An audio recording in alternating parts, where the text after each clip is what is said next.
1 5-7-1 cadence in C major, all three notes.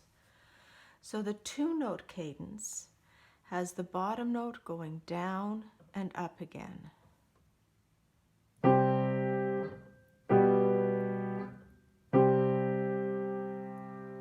Now when we add the third note, the middle note, in the 5-7 chord, it is going to move up and down again. Watch in the right hand.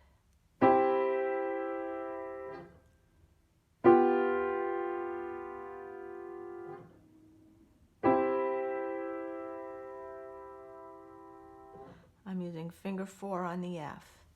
Left hand, I will be using finger 2 on the F.